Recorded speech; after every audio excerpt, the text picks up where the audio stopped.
Sta per cominciare il calciomercato, ma parliamo di fantacalcio. Ti compreresti? Sì, no, perché?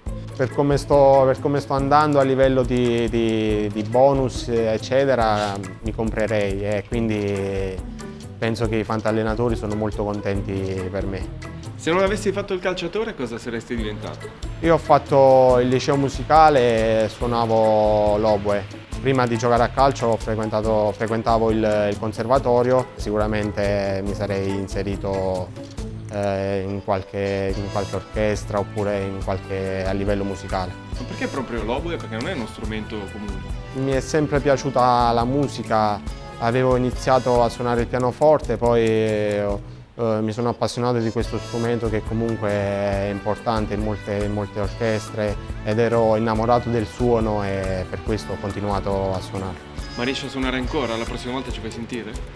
Ho perso un pochettino la tecnica, però cercherò di accontentarmi. Potrebbe essere però la nuova esultanza in caso di gol. Sì, può essere, può essere. Fabiano, ormai manca poco alla ripresa del campionato. Come va? Vi state allenando? A che punto siamo?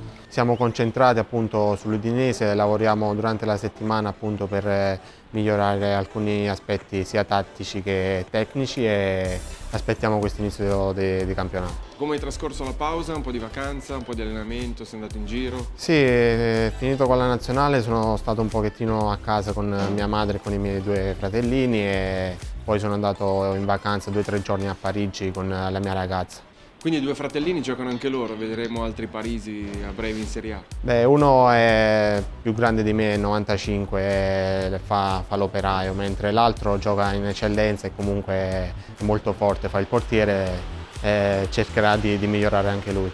Che campionato è stato e che campionato sarà secondo te? Possiamo dire che il campionato si divide in due fasi. La prima parte, che appunto è già stata completata, è stata molto, molto difficile, dove le squadre erano molto attrezzate, ci sono squadre molto forti e comunque noi come squadra miglioriamo sempre ad ogni allenamento per cercare l'obiettivo che è la salvezza. Poi dal 4 gennaio abbiamo l'Udinese fuori casa, che comunque è una squadra molto, molto forte fisicamente, e cerchiamo di portare a casa i 3 punti. Tu la nazionale dei grandi l'hai assaggiata, sei stato convocato, che impressione ti ha fatto?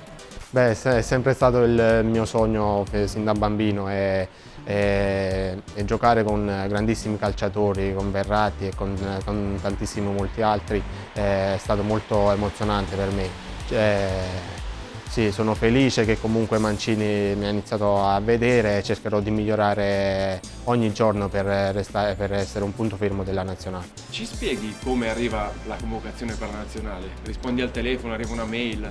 Sì, io ero in viaggio per Cesenatico perché ero stato convocato con la nazionale Under 21 e mentre ero in treno in viaggio verso Cesenatico mi arriva una chiamata. Inizialmente non ho risposto perché comunque ero in treno e non prendeva tanto bene. Dopodiché dopo appena 20 secondi mi è arrivata di nuovo la telefonata e ho risposto. Appena ho sentito che era il team manager della Nazionale A ho detto no, è impossibile, sarà uno scherzo, non può essere. Io sono stato convocato in Nazionale Under 21, non penso che è durante il viaggio, quindi poi mi hanno detto che Mancini mi aveva convocato e ho cambiato subito traiettoria del treno per andare a Coverciano e per me ancora adesso non ci credo. La mia emozione era molto contenuta perché comunque c'erano persone nel treno, ma ero molto felice. Il tuo giocatore preferito quando eri piccolo chi era? Chi ti ispiravi? Sì, ho sempre ammirato Messi e per me quando tocco il pallone mi emoziono, vedere la sua tecnica che è strepitosa, quindi sì, è Messi. Tu invece che tipo di giocatore sei? Io sono un giocatore che ha tanta corsa, qualità, sto migliorando molto nell'ultima fase, negli ultimi 20-30 metri dove devo finalizzare bene le azioni e molto tecnico e poco fisico, ma comunque con il mio atteggiamento e con la mia forza cerco di equilibrare questo dispenso fisico. Questa è la tua terza stagione qui in Toscana, ci racconti com'è giocare nell'Empoli e vivere a Empoli? Sì, Empoli è una città meravigliosa, con dei tifosi meravigliosi e per un giovane penso che sia una piazza ideale. Che tipo di squadra siete? Com'è lo spogliatoio? Com'è giocare qui?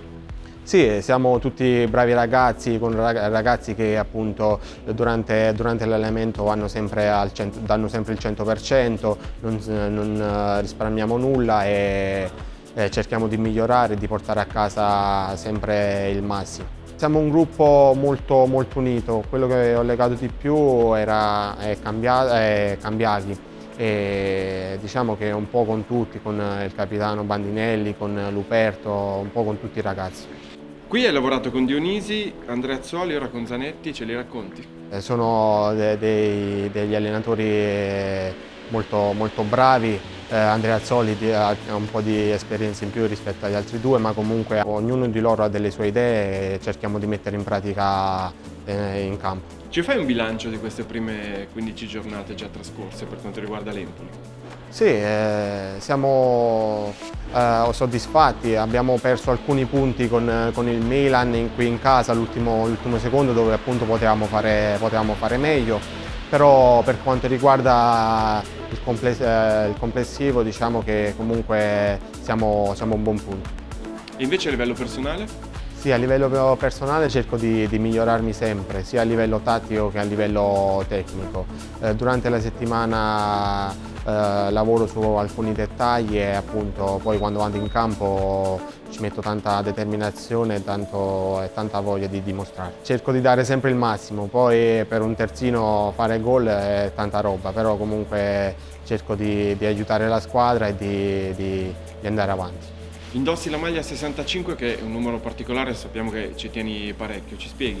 Sì, indosso una maglia numero 65 perché è la data di nascita di mio padre che è venuta a mancare 2 anni fa e quindi è la data di nascita di mio padre che porto con tanto orgoglio. A Serino mi dicono tutti che comunque era molto più bravo di me, era fortissimo e aveva un sinistro che faceva invidia a tutti.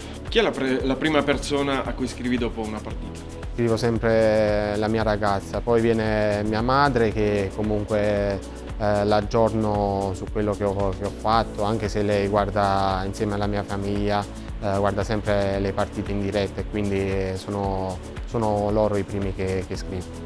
Alla ripresa ci sarà l'Udinese, che partita ti aspetti? L'Udinese è una squadra molto fisica. Ha iniziato bene il campionato e cercheremo di metterli in difficoltà. E come sarà invece riprendere dopo una pausa così lunga? Beh, abbiamo fatto questo mini ritiro in Spagna a Marbella dove ci siamo preparati a livello fisico per metterci in carreggiata. È normale che dopo tanto tempo di pausa c'è questa piccola mini preparazione per rimetterci in sesto e cercheremo di dare il massimo all'inizio del campionato. A cosa saresti disposto a rinunciare per una salvezza tranquilla? Rinuncerei a tutto. Sappiamo che l'obiettivo dell'Empoli è la salvezza e noi andiamo in campo appunto per completare questo obiettivo. Ci avviciniamo a Natale, come passerai le feste e insomma se vuoi esprimere un desiderio cosa vorresti trovare sotto l'albero? Sotto l'albero vorrei trovare la salvezza, diciamo. Passerò il Natale con la mia famiglia e penso che ci saranno 2 o 3 giorni liberi e cercherò di scendere e di passare un buon Natale. Un saluto a tutti i tifosi della Serie A Team, buon Natale e felice anno nuovo. Ciao!